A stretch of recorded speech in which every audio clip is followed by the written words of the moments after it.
Baby corn soup తయారు చేయడానికి కావాల్సిన పదార్థాలు ఏంటో ఇప్పుడు చూద్దాం. బేబీ కార్న్ 1 కప్పు, మైదా అర కప్పు, ఉప్పు రుచికి సరిపడా, మిరియాల పొడి అర టీ స్పూన్, పంచదార 1 టీ స్పూన్, ఫ్రెష్ క్రీమ్ కొద్దిగా, వెన్న 1 టీ స్పూన్, పాలు 1 కప్పు. ముందుగా అండి మనకి ఇక్కడ బేబీ కార్న్స్ టిన్ అయితే కనుక మనకు ఇలాగే యూజ్ చేసుకోవచ్చు. ఒకవేళ టిన్ లేకుంటే కనుక మనం ఇలా తీసి కట్ చేసి వీటిని బ్లాండ్ చేసి పెట్టుకోవాలి. అంటే కొద్ది వేడి నీళ్ళలో వేసి కొద్దిగా ఉడికేంత వరకు ఉంచి తర్వాత ఇలా బ్లాండ్ చేసి పెట్టుకోవాలి. ముందుగా ఇక్కడ వైట్ సాస్ తయారు చేసుకోవాలి. ముందుగా ఈ సూప్ చేసుకోవాలంటే ముందుగా వైట్ సాస్ రెడీ ఉండాలి మనకి. సో వైట్ సాస్కి ముందుగా మనం ఇక్కడ కొద్దిగా వెన్న తీసుకోవాలి. దీంట్లో వెన్న వేసుకోవాలి.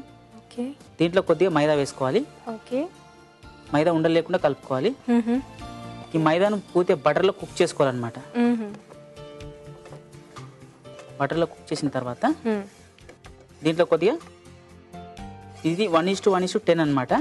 అంటే బటర్ ఒక 100 గ్రామ్ వేసుకుంటే కనుక 100 గ్రామ్ మైదా వేసుకోవాలి. మిల్క్ 1 లీటర్ వరకు వేసుకోవాలి. సో ఇప్పుడు దీంట్లో మనం మిల్క్ వేసుకోవాలి.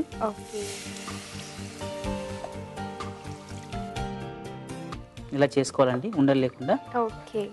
ఒకవేళ ఉండలు ఉంటే కనుక మనం స్టెయిన్ చేసుకోవాలి కొద్దిగా. సో ఇలా అవుతుంది. దీన్ని ఒక పక్క ఉంచుదా. దీంట్లో మరి కాస్త వెన్న వేసుకొని ఇది కరిగాక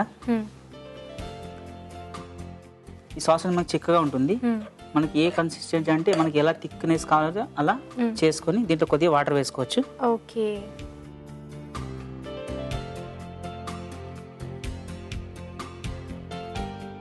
ఇక్కడ కొన్ని నీళ్ళు వేసుకుందాం మనం.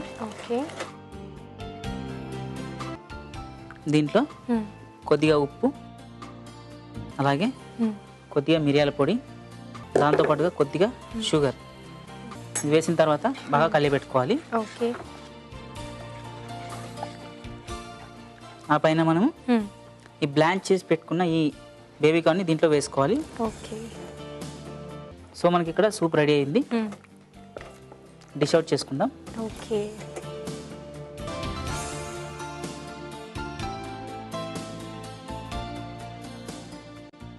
చివరిగా పైనుండి కొద్దిగా బేబీ కార్న్ వేసుకుందాం. ఆ తర్వాత కొద్దిగా ఫ్రెష్ క్రీమ్ పైనుండి. సో మనకి ఇక్కడ వేడివేడిగా బేబీ కార్న్ సూప్ రెడీ అయిందండి. బేబీ కార్న్ సూప్ రెడీ అయిపోయింది.